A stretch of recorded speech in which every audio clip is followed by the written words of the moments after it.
6. 1, 2, 3. The Lord is my shepherd. I lack nothing. He makes me lie down in green pastures. He leads me beside quiet waters. He refreshes my soul. He guides me along the right paths for His name's sake.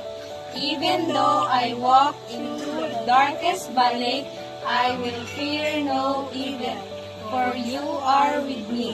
Your rod and your staff, they comfort me. You prepare a table before me in the presence of my enemies. You anoint my head with oil, my cup overflows. Surely your goodness and love will follow me all the days of my life, and I will dwell in the house of the Lord forever. Ephesians chapter 2, 8 to 10. 1, 2, 3. For it Is by grace you have been saved through faith, and this is not from yourself. It is the gift of God, not by works, so that no one can boast. For we are God's handiwork, created in Christ Jesus to do good works, which God's preparing in advance for us to do. Philippians chapter 2, verse 5 to 11. 1, 2, 3. In your Relationships with one another have the same mindset as Christ Jesus, who being in very nature God, did not consider equality with God something to be used in his own advantage.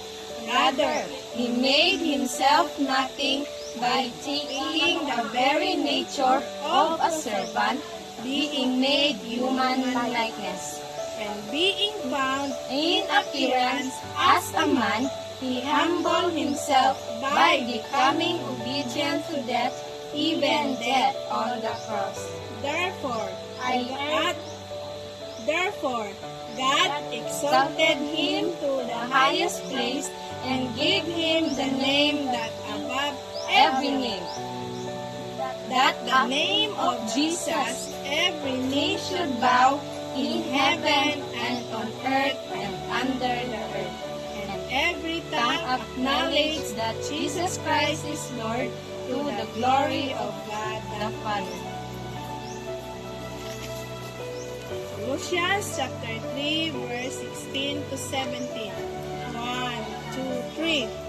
Let the message of Christ dwell among you richly, as you teach and admonish one another with all wisdom through psalms, hymns, and songs from the Spirit, singing to God with gratitude in your heart. And whatever you do, whether in word or deed, do it all in the name of the Lord Jesus, giving thanks thanks to God the Father through Him. 1 Thessalonians 5:16 to 23. 1, 2, 3. Rejoice always, pray continually, give thanks in all circumstances, For this is God's will will for you in Christ Jesus. Do not quench the Spirit, Do not treat prophecies with contempt, but test them all, hold on to what is good, reject every kind of evil. May God Himself, the God of peace, sanctify you through and through.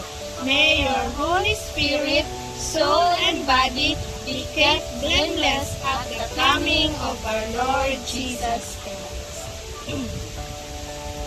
John 13:34 to 35. 1, 2, 3. A new command I give you, love one another as I have loved you. So you must love one another. By this, everyone will know that you are my disciples if you love one another. Romans 12:1 and 2. 1, 2, 3. Therefore, I urge you, brothers and sisters, in view of God's mercy, to offer your bodies as a living sacrifice, holy and pleasing to God. This is your true and proper worship. Do not conform to the pattern of this world, but be transformed by the renewing of your mind. Then you will be able to test and approve what God's will is, His good, pleasing, and perfect will. Romans 3:23 to 26. 1, 2, 3. For all have sinned and fall short of the glory of God, and all are justified freely by His grace through the redemption that came by Christ Jesus. God presented as a sacrifice of atonement through the shedding of His blood to be received by faith. He did this to demonstrate His righteousness, because in His forbearance He had left the sin committed beforehand unpunished. He did it to demonstrate His righteousness at the present time, so as to be just at the one who justifies those who have faith in Jesus.